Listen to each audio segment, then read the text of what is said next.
વડોદરામાં ભૂવા પડવાની હારમાળા સર્જાઈ છે ત્યારે ઓરડા સર્કલ પાસે વરસાદ પડ્યા પહેલા જ ભૂવો પડ્યો છે ત્યારે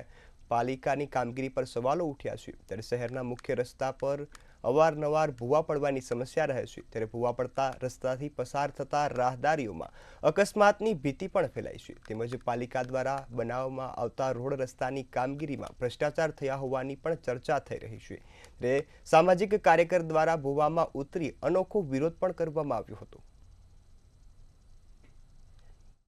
વડોદરા શહેર હવે ક્યાંક ને ક્યાંક ભૂવા નગરીનું બિરદું પામી રહ્યું હોય એમ લાગી રહ્યું છે। શહેરના અનેક રાજમાર્ગો પર અવારનવાર પડતા ભૂવા સામે પાલિકાની જે રોડ બનાવવાની કામગીરી છે તેના ઉપર અનેક સવાલો ઊભા થાય છે। વડોદરાના બુરા સર્કલ થી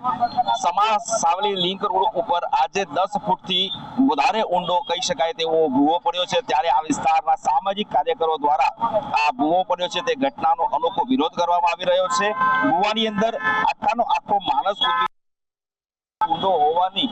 સ્પષ્ટ પૂર્તતા અહીંયા બતાવવામાં આવી રહી છે ત્યારે સામાજિક કાર્યકર કમલેશ સાથે વાત કરવાનો પ્રયાસ કરીશું। કમલેશ, જે રીતે વડોદરામાં અવારનવાર ભૂવા પડે છે, આજે ફરીથી આ વિસ્તારમાં જ ભૂવો પડ્યો છે, શું કહીશો, શું રજૂઆત?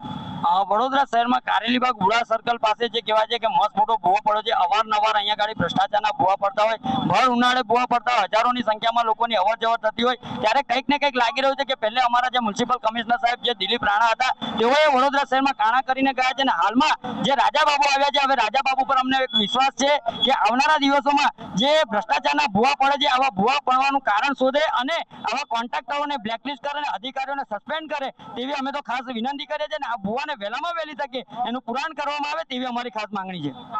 કમલેશ, ચોક્કસથી અવારનવાર ભૂવા પડે છે, પાલિકાનું જે રોડ વિભાગની કામગીરી છે એમાં પણ ભ્રષ્ટાચાર આચરવાનો આક્ષેપ આપ કરી રહ્યા છો, અગાઉ પણ રજૂઆત કરી છે, પરિણામ શૂન્ય છે, શું કહીશો?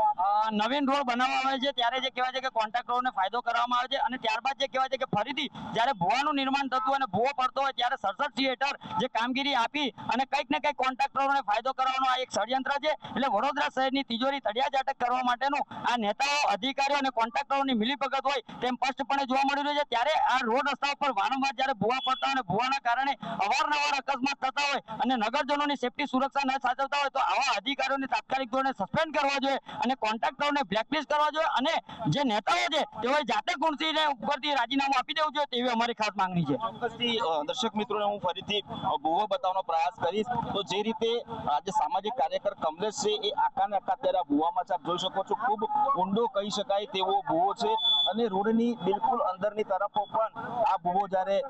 જતો હોય ત્યારે આ રોડ ગમે તે સમયે બેસી જાય તેવી શક્યતાઓ પણ સેવાઈ રહી છે। અલબત્ત ખૂબ મહત્વનો કહી શકાય તેવો આ રોડ છે કેમ કે બુરા સર્કલથી આખો આ જે રોડ છે આ શહેરનો હાર્દ સમાન જે વિસ્તાર કહી શકાય તેનો આ 4 રસ્તાનો આ રોડ છે, આપ જોઈ શકો છો અહીંયાથી મોટી સંખ્યામાં વાહન ચાલકો પણ પસાર થતા હોય છે તો આ પ્રકારના ભૂવા સર્જાશે ત્યારે ચોક્કસથી વાહન ચાલકોમાં જે અકસ્માત છે, અકસ્માતની ભીતિ પણ અહીં સેવાઈ રહી છે ત્યારે પાલિકાના ભ્રષ્ટ અધિકારીઓ આ પ્રકારનો ભ્રષ્ટાચાર કરે છે તેવો સીધો આક્ષેપ ક્યાંક ને ક્યાંક સામાજિક કાર્યકર લગાવી રહ્યા છે। કેમેરા પર્સન મિલિંદ મેલે સાથે તુષાર પટેલ, મંતવ્ય ન્યૂઝ, વડોદરા।